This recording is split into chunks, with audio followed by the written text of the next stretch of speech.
বাচ্চাদের টিফিনে অথবা সন্ধ্যার নাস্তায় আপনারা খুব সহজে এই নাস্তাটি তৈরি করে নিতে পারেন। এটি খেতে যতটা সুস্বাদু, তৈরিও করা যায় খুব সহজে। তাহলে চলুন কথা না বাড়িয়ে ভিডিওর মূল পর্বে ফিরে যাই। কিভাবে আমি এই নাস্তাটি তৈরি করেছি সেটি আপনাদের সাথে শেয়ার করব। নাস্তাটি তৈরি করার পর আপনারা চাইলে অনেক দিন ধরে এটাকে বক্স ভর্তি করে রেখেও খেতে পারেন।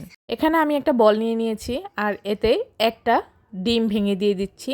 এখন আমি অ্যাড করে দিচ্ছি পরিমাণ মতো লবণ, করে দিচ্ছি 1 টেবিল চামচ পরিমাণ রেগুলার রান্নার সয়াবিন তেল। এখন আমি এতে দিয়ে দিচ্ছি পরিমাণ মতো চিনি। এখানে আমি 3 টেবিল চামচ পরিমাণ চিনি দিয়েছি। আপনারা যে যেমন মিষ্টি খান তেমন পরিমাণ মতো চিনি দিয়ে দিবেন। এখন আমি এটাকে ভালোভাবে মিশিয়ে নিব। যতক্ষণ পর্যন্ত চিনিটা মিশে না যায় ততক্ষণ পর্যন্ত আমি এটাকে মিশিয়ে নিব। এখন আমি অ্যাড করে দিচ্ছি 1 চা চামচ পরিমাণ কালো জিরা।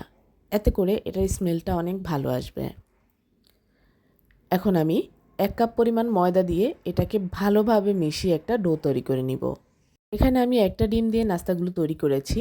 আপনারা চাইলে এখানে বাড়িয়ে দিতে পারেন, তবে ডিমের পরিমাণ বাড়িয়ে দিলে অন্যান্য উপাদানগুলোও বাড়িয়ে দিবেন।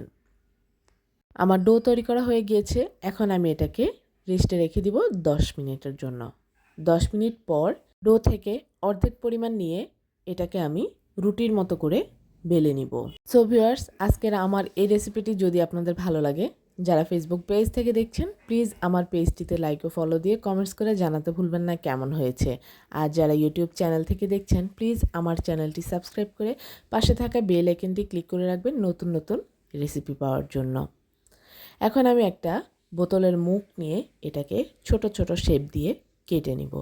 আপনারা চাইলে অন্যান্য যে কোনো ধরনের শেপ দিয়ে নাস্তাগুলো তৈরি করে নিতে পারেন, তবে যেহেতু বাচ্চাদেরকে দিব তাই আমি একটু অন্যরকম করে শেপ দিয়ে নাস্তাগুলো তৈরি করে নেওয়ার চেষ্টা করছি। তাতে করে বাচ্চারা খুশি হবে এবং মজা করে খাবে। এখন আমি এখান থেকে একটা তুলে 2 হাতের সাহায্যে সুন্দর করে একটা সিম্পলের শেপ দিয়ে নিচ্ছি। যারা কখনোই এই নাস্তাটি তৈরি করেনি আপনারা চাইলে খুব সহজেই আজকের এই নাস্তাটি তৈরি করে নিতে পারেন। এটা যেমন সহজ তেমনি আপনি খুব অল্প সময়েও তৈরি করে নিতে পারবেন। আমার সবগুলো নাস্তা তৈরি করা হয়ে গিয়েছে। এখন আমি এগুলোকে একসাথে করে আপনাদেরকে দেখিয়ে দিচ্ছি। 1 কাপ ময়দা এবং একটা ডিম দিয়ে অনেকগুলো নাস্তা হয়েছে। নাস্তাটি বানিয়ে আপনারা চাইলে বক্স ভর্তি করে রেখে অনেক দিন ধরে খেতে পারেন। এখন আমি একটা কড়াইতে তেল দিয়ে চুলার জাল লোতে রেখে আমি এগুলোকে তেলে দিয়ে দিব। খেয়াল রাখতে হবে কোনোভাবেই চুলার জাল হাই অথবা মিডিয়াম হিটে দেওয়া যাবে না, তাতে করে উপরে কালার চলে আসবে কিন্তু নাস্তাগুলো ভাজা হবে না। একটু সময় নিয়ে লো হিটে আপনারা নাস্তাগুলো ভেজে নিলে দেখবেন খুবই ক্রিস্পি হবে এবং অনেক সুন্দরভাবে কালারও আসবে, নাস্তাগুলোও পরিপূর্ণভাবে ভাজা হবে। একটু ধৈর্য সহকারে এই কাজটা করলে আপনি অনেক সুন্দর একটা নাস্তা তৈরি করতে পারবেন।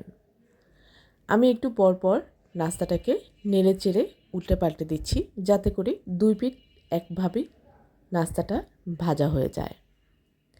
আমার নাস্তাগুলো ভাজা হয়ে গিয়েছে, আপনারা দেখতে পাচ্ছেন অনেক সুন্দর একটা কালার এসেছে।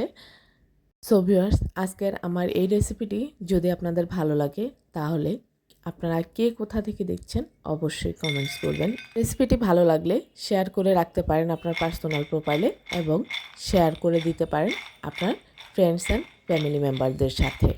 আমার নাস্তাগুলো তৈরি করা হয়ে গিয়েছে, আপনারা দেখতেই পাচ্ছেন অনেক সুন্দর একটা কালার এসেছে এবং অনেকটাই ক্রিস্পি হয়েছে।